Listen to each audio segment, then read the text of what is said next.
Hello everyone, welcome back to my channel Pawan eco world. Students, मैंने आपको एक competition की सीरीज स्टार्ट करवा रखी है। उसमें मैंने पहले 2 सीरीज आपको जो है वो करवा दी हैं। आज मैं आपके सामने एक तीसरी सीरीज लेकर आई हूँ। बिना देरी से स्टार्ट करते हैं इस कंपटीशन की सीरीज को। इसमें जितने भी क्वेश्चंस मैं आपको करवाती हूँ वो CS के लिए, CPT के लिए, CUET के लिए या फिर और भी कंपटीशन एग्जाम जैसे CTSC, कॉमर्स विजार्ड या फिर CBSE जो एग्जाम होने वाला है उसके MCQ के लिए जरूरी है। अगर मैं कहूँ तो ये सीरीज आपके लिए बहुत ही बेस्ट है। सो रूटीन बेसिस पे जब भी मैं सीरीज डालूं, आपसे रिक्वेस्ट है कि आप इस सीरीज को जरूर से सुने ताकि आपको इसके बेनिफिट्स मिल सकें। सो बिना देरी से स्टार्ट करते हैं। हमारा पहला question, which of the following is not a factor payment. Sorry, देखिए बेटा, कह रहे हैं विच of the following is not a factor payment. Factor payment इनमें से कौन सी नहीं है। हमें यहाँ पे 4 ऑप्शन दे रखे हैं। पहला है free uniform to the defence personal, salaries to the members of the parliament, rent paid to the owner of a building and scholarship given to the students. बेटा देखिए, जो ऊपर वाले 3 हैं ये तीनों एक तरीके से फैक्टर पेमेंट हैं, क्योंकि फैक्टर पेमेंट्स जो होती हैं वो फैक्टर्स ऑफ प्रोडक्शन के लिए बनाई जाती हैं।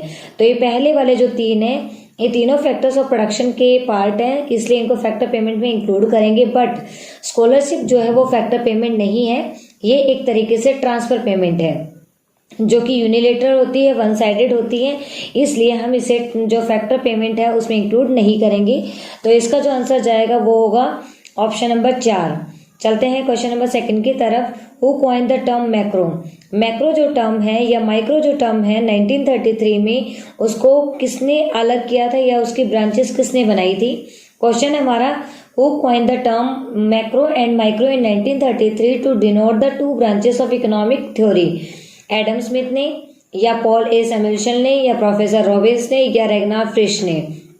तो बेटा 1933 में रेगनार फ्रिश ने कहा था कि माइक्रो और मैक्रो जो है ये 2 अलग अलग ब्रांचेस होंगी।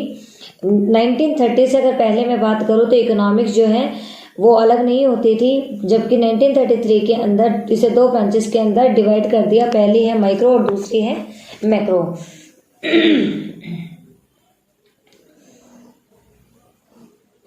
सॉरी बेटा, एक्चुअली मेरी गले में थोड़ी सी प्रॉब्लम है। चलते हैं नेक्स्ट 3rd क्वेश्चन की तरफ। मतलब इसका जो आंसर आएगा वो आएगा 4 ऑप्शन। क्वेश्चन नंबर 3 है, dash is the main source of money supply in economy. Economy के अंदर मेन सप्लाई जो है वो मनी की कौन करता है, central bank, commercial bank, government या बोथ A एंड B। तो देखिए बेटा, यहाँ पे जो आंसर जाएगा वो आएगा सेंट्रल बैंक और कमर्शियल बैंक, मतलब बोथ A एंड B, क्योंकि इसमें जो हमारा क्वेश्चन है वो कहता है मेन सोर्स ऑफ सप्लाई कौन है।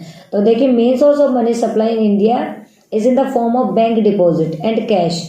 RBI monitor the money supply in economy and has the power to print and issue the currency। ये जो दोनों हैं, सेंट्रल बैंक और कमर्शियल बैंक है, ये मेन सप्लायर हैं जो है इकोनॉमी में मनी सप्लाई को करते हैं। तो ऑप्शन जाएगा 3rd। Question number 4, a company located in India receive a loan from a company located abroad.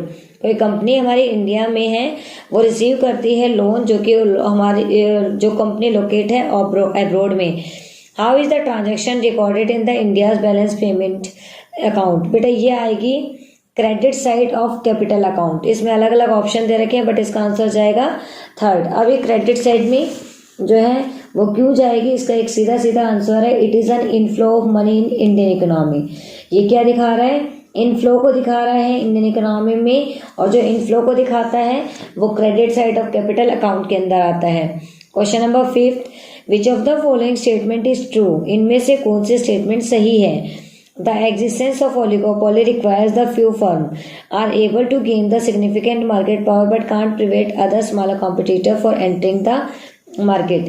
कह रहे जो ओलिगोपोली मार्केट होती है उसे थोड़ी सी फर्में चाहिए होती हैं बट वह अपने छोटे कॉम्पिटिटर्स को जो है वो प्रिवेंट नहीं कर सकती है। नहीं, ये वाली बात जो है वो सही, मतलब एक तरीके से सही नहीं है। हमें यहाँ पे क्या देखना है, सही वाली देखनी है। उसके बाद आता है हमारे पास में, the existence of oligopoly requires that a large number of firm are able to gain significant.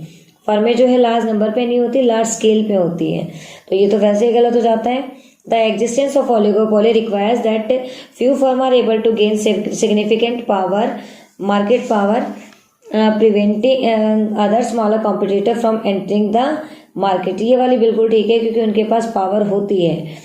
Then आता है इसी का the existence of monopoly require that a few firm are able to significant market power preventing about the smaller competitor from entering the market. ये भी सही नहीं है तो इसका ऑप्शन जाएगा थर्ड।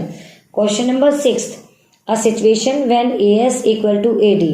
एक ऐसी सिचुएशन जहां एग्रीगेट सप्लाई एग्रीगेट डिमांड के बराबर है along with the fuller utilization of resources in the economy is called।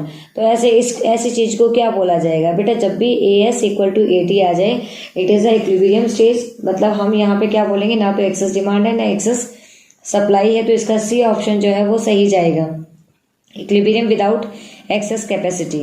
Question number 7, the supply curve of a good shift to the right when the price of other resource fall. बेटा आगे की तरफ कब जाता है? जब दूसरे resource के प्राइसेस कम हो जाते हैं तो हम दूसरे की तरफ शिफ्ट हो जाते हैं, पहले वाले को छोड़ देते हैं। तो इसका आंसर जाएगा ऑप्शन नंबर 3। क्वेश्चन नंबर 8, हमें एक कॉलम दे रखा है जिसमें एमपीसी, एपीसी, एपीएस और एमपीएस के रेशियो के बारे में बोला गया है। तो इसमें पूछा गया है कि इनमें से करेक्ट जो मैच है वो कौन सा है। तो देखिए बेटा, MPC ratio saving to consumption बिल्कुल नहीं होता है। APC ratio of consumption to the income बिल्कुल होता है, तो हमें आगे पढ़ने की जरूरत ही नहीं है, ये बिल्कुल सही है। इसका ऑप्शन जाएगा सेकंड, जो कि एपीसी जो है वो बी के बराबर है। Question number 9, unforeseen obsolescences of fix capital assets during production is. ये कौन सा अनफोर्सीन ऑब्सोलेंस का मतलब अनएक्सपेक्टेड ऑब्सोलेंसेस भी होता है जो कि हमने कभी सोचे ही नहीं थे और हो गए। तो इसमें इनको हम क्या बोलते हैं बेटा? इनको हम बोलते हैं कैपिटल लॉस। क्यों? क्योंकि कंजप्शन ऑफ फिक्स कैपिटल का मतलब होता है डेप्रिसिएशन। आपने कोई नई मशीनरी खरीदी है, हमें पता है वो पुरानी होगी, नट बोल्ट घिसेंगे, बट हमें नहीं पता कि कब फ्लड आ जाए, कब मतलब एक तरीके से स्टॉर्म्स अर्थक्वेक कब आ जाए, हमें नहीं पता। तो ये पार्ट होता है कैपिटल लॉस का। तो क्वेश्चन नंबर 9 का आंसर जाएगा बी, या फिर कह सकते हैं second, capital loss. Question number 10, primary deficient is borrowing requirement of government for making. Primary deficient क्या होते हैं? तो बेटा प्राइमरी डेफिशिएंट जो होते हैं अदर देन इंटरेस्ट पेमेंट, जो करंट ईयर के बारे में बताते हैं। इसका जो आंसर जाएगा वो है option number 2। Question number 11, foreign exchange refers to. Foreign exchange क्या होती है? तो सीधी सीधी बात है, हमारी करेंसी को छोड़कर बाकी सारी करेंसी हमारे लिए क्या है? फॉरेन एक्सचेंज है। तो देखिए बेटा, the price of one currency in the terms of gold नहीं, the price of one currency determined by the government नहीं, the price of one currency is relation to other currency बिल्कुल सही है। मतलब आंसर नंबर 3 जाएगा इसका। उसके बाद question number 12, identify the correctly match. इसमें भी हमें आइडेंटिफाई करना है करेक्ट कौन सा है। तो बेटा देखिए, product differentiation, feature of a perfect competition नहीं, प्रोडक्ट डिफरेंशिएशन नहीं होता। परफेक्ट कंपटीशन मार्केट के अंदर प्रोडक्ट सेम होते हैं, यूनिफॉर्म होते हैं, तो गलत है। फर्म सेल होमोजीनियस प्रोडक्ट, अभी मैंने आपको बताया कि क्या होता है, परफेक्ट कंपटीशन में होमोजीनियस होते हैं, तो हमारा ऑप्शन मैच कर जाता है। क्वेश्चन नंबर 12 का जो ऑप्शन जाएगा दैट इज सेकंड ऑप्शन। उसके बाद में 13 क्वेश्चन स्टेटमेंट दे रखे हैं 2, supply of the commodity can also decrease when the price remain constant due to the rise in the price of the factor production और output. इनमें से बेटा जो पहली स्टेटमेंट है वो तो सही है, बट जो सेकंड स्टेटमेंट है वो गलत है, क्योंकि supply of a commodity can also decrease when the price remains constant हो सकती है due to rise the price of a factor of production और इनपुट, ये नहीं हो सकता। देन आता है question number 14, which of the following statement is true. इनमें से कौन से स्टेटमेंट ट्रू है? When TR increase at decreasing rate then MR also increase, ये गलत है बिल्कुल। When TR increase at constant rate then MR is also constant, ये बिल्कुल सही है। When TR increase at increasing rate MR declines, ये गलत है। उसके बाद में when TR is maximum MR is when TR is minimum MR is 0, नहीं, जब TR मैक्सिमम होता है तब MR 0 होता है। तो ये सारे स्टेटमेंट गलत है छोड़कर सेकंड वाले को, तो इसका आंसर जाएगा सेकंड। बेटा आज मैं आपको 14 क्वेश्चन ही करवाऊंगी क्योंकि एक्चुअली मुझे गले में थोड़ी सी प्रॉब्लम लग रही है, अदरवाइज थोड़े से क्वेश्चंस और हो जाते, बट नेक्स्ट सीरीज में मैं कुछ अच्छे से इंटरेस्टिंग क्वेश्चंस लेके आऊंगी जिसमें मैं आपको, जैसे मैंने इसमें आपको पूरी समझाने की कोशिश की है, आगे वाले में भी ऐसे ही करवाऊंगी। तब तक के लिए बाय बाय, टेक केयर।